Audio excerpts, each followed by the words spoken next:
नमस्ते, मैं doctor Nirmala Kumawat सार्विक classes में आप सभी का फिर से स्वागत करती हूँ।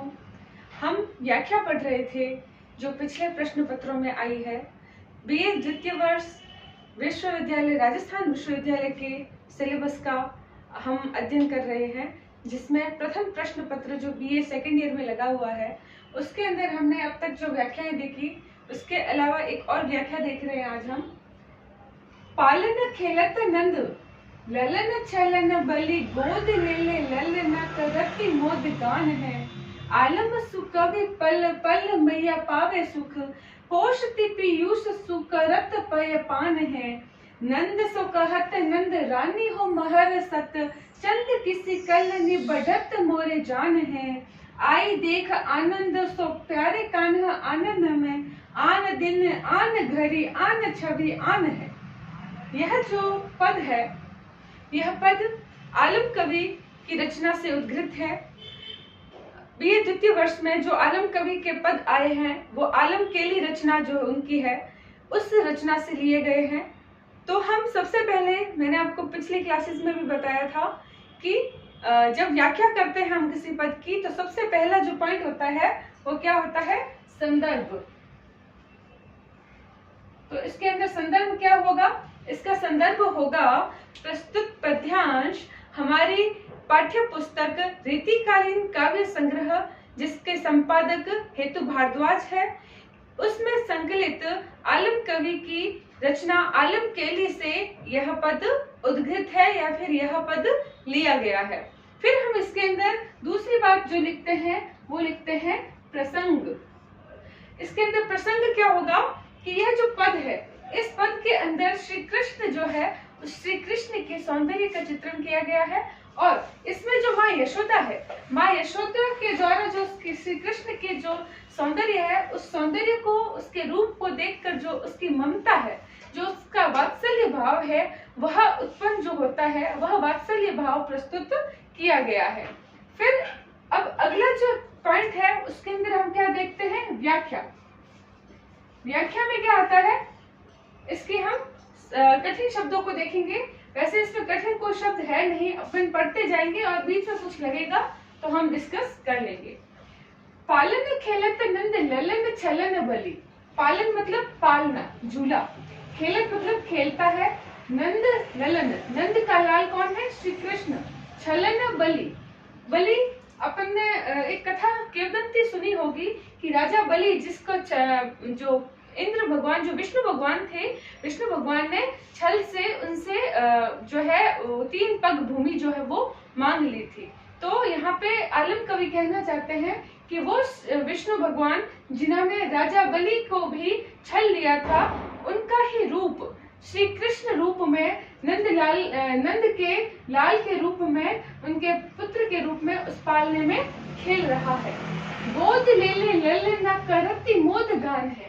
ऐसे प्यारे, ऐसे मनमोहक श्री कृष्ण को गोद में ले लेके, ललना मतलब यहाँ पे क्या है? गोपियों से संबंधित है कि जो गोपियां हैं वो गोपियां ऐसे प्यारे कृष्ण को अपने गोद में ले लेकर उसका मोद गान यानी कि हर्ष रूपी खुशी में जो गान है, गीत है, वो गीतों का गान कर रही है, गीत गा रही है।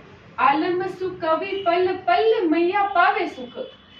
आलम सुकवि, सुकवि आलम कहते हैं, पल पल मैया पावे सुख।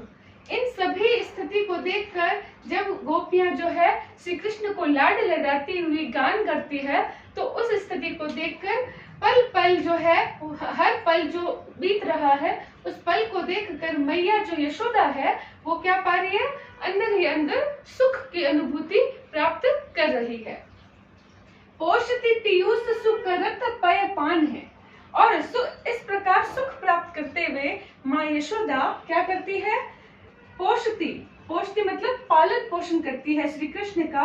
पीयूष यानी कि अमृत के समान, करत पय पान है, श्री कृष्ण को अपने दुग्ध रूपी, जो अमृत रूपी जो दुग्ध है उसका पान करवाकर श्री कृष्ण का पालन पोषण करती है। नंद सो कहत नंद रानी हो महर सत। नंद सो कहत, नंद सो यानी कि नंद से कहत यानी कहती है कौन? नंद रानी। नंद रानी कौन है? यशोदा मैया। नंद की रानी यशोदा मैया जो है वो नंद से क्या कहती है, सप्त चंद कीसी कलनी बढ़त मोरे जान है। मुझे ऐसा जान पड़ता है जैसे जैसे मैं श्री कृष्ण को देखती हूँ तो ऐसा लगता है कि सप्त चंद सैकड़ों चंद्रमा की जो कलनी, मतलब क्या है यहाँ पर कलाएं, जो चंद्रमा की जो कलाएं होती है वो जैसे जैसे चंद्रमा एक प्रतिपदा के दिन से लेकर पूर्णिमा के दिन तक जो अपनी कलाओं को बिखेरता है तो वह सैकड़ों कलाओं को जो है वो बिखेरता हुआ सा जान पड़ता है। वैसे ही मैं देख रही हूँ कि श्री कृष्ण जो है अपने जैसे जैसे वो बड़े हो रहे हैं ऐसे लग रहा है कि वो चंद्रमा की करोड़ों कलाओं सैकड़ों कलाओं के समान उनकी भी जो क्रियाएं हैं, जो हट है, जो उनके द्वारा किए जाने वाली जो हरकतें हैं वो और भी ज्यादा बढ़ती जा रही है और उसका रूप सौंदर्य भी उसी तरीके से बढ़ रहा है। यह माँ यशोदा नंद बाबा से कहती है। फिर क्या कहती है, ऐसे लगता है आई देख आनंद सो प्यारे कान्हा आनंद में। यशोदा मैया कहती है कि प्यारे कान्हा यानी कि कृष्ण, आनंद यानी कि कृष्ण का मुंह, प्यारे श्री कृष्ण का मुंह देखकर आई देख आनंद। मुझे जो है, मैं जब कृष्ण के मुख को देखकर आती हूँ तो मुझे अंदर ही अंदर आनंद की अनुभूति होती है, खुशी होती है। ऐसे लगता है कि करोड़ों कलाओं से जो मेरा कृष्ण है वो उतने कलाओं से सुशोभित होता हुआ, उतना सौंदर्य लिए हुए मेरा कृष्ण जो है वो बड़ा हो रहा है। फिर क्या बोलते हैं, आन दिन आन घड़ी, आन दिन यानी कि उस दिन से या वह दिन, आन घड़ी मतलब वह घड़ी, आन छवि मतलब वह छवि जो है वो मुझे और भी ज्यादा दिन प्रतिदिन क्या कर रही है, खुशी प्रदान करती है कि मेरा जो कृष्ण है वो धीरे धीरे सुंदरता को धारण करते हुए और अनेक जो बाल क्रीड़ाएं हैं उन बाल क्रीड़ाएं करते हुए जो है वो बड़ा हो रहा है। तो इस प्रकार श्री कृष्ण जो पालने में झूलते हुए हैं, झूलने से लेकर जैसे जैसे उसकी उम्र बढ़ती है और उसके द्वारा जो कलाएं की जाती है, जो लीलाएं की जाती है, वो माँ यशोदा को क्या करती है, खुशी प्रदान करती है, उनको आनंदित करती है। तो उसी खुशी और आनंद को, उसी ममता को इस पद में आलम कवि ने बताया है। इसके अलावा अब हम चौथा जो पॉइंट देखेंगे वो क्या है, काव्यगत विशेषताएं। काव्यगत विशेषताएं। अब काव्यगत विशेषता में क्या देखेंगे कि इस पद में जो कवि है आलम कवि, उसने ब्रज भाषा का प्रयोग किया है, एक बात। दूसरी बात, इसके अंदर जो छंद है वो छंद कौन सा आया है, कवित्व छंद का प्रयोग हुआ है। तीसरा, इसके अंदर माँ यशोदा की कृष्ण के प्रति जो ममता भाव है वो दिखाया गया है। इस प्रकार इसमें जो रस है वो कौन सा होगा, वात्सल्य रस। ठीक है। और इसके अलावा हम देखते हैं कि इसके अंदर जो कृष्ण है उस कृष्ण की लीलाओं का या फिर उसके सौंदर्य का भी चित्रण जो है वो आलम कवि करना चाह रहे हैं। उम्मीद है आपको समझ आई होगी। आगे हम जो नेक्स्ट क्लास है उसके अंदर एक और प्रश्न बन सकता है, मुझे लगता है कि नाटक और एकांकी में क्या अंतर है।